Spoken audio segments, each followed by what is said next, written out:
अरे सुसुकी के रोवाए पतरी तेरी हवा लेकिन हवलुगरी दबा के भैली खा।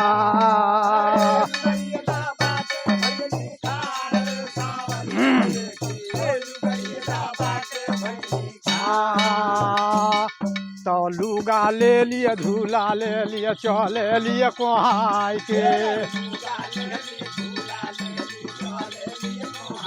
के लुगा होली हलिया झूला ले ली चले लिए कोहाई के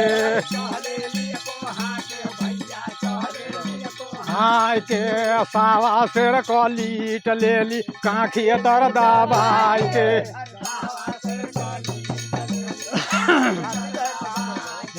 सावा शेर कलीट ले ली काखी तर दबाई के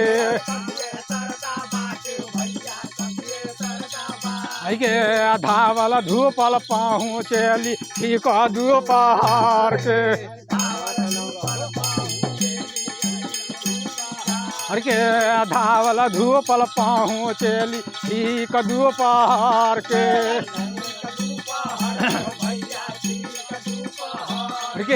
देखली न अपना भैया के रोवेलिए दवार के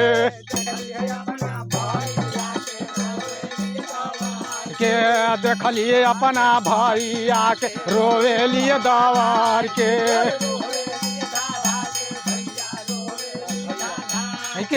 सावा शेर कलिटिया गइली बाडा गराई के आय के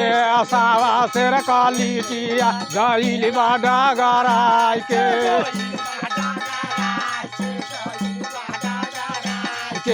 देखला उनकर भैया तो हंसेला ठाठाई के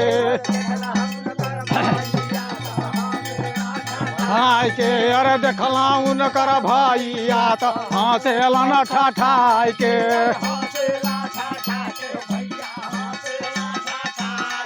अरे जकरा घरे ऐसन लिट्टी उ चले कोहना के लेके लुगरिया दबा के भैली खा।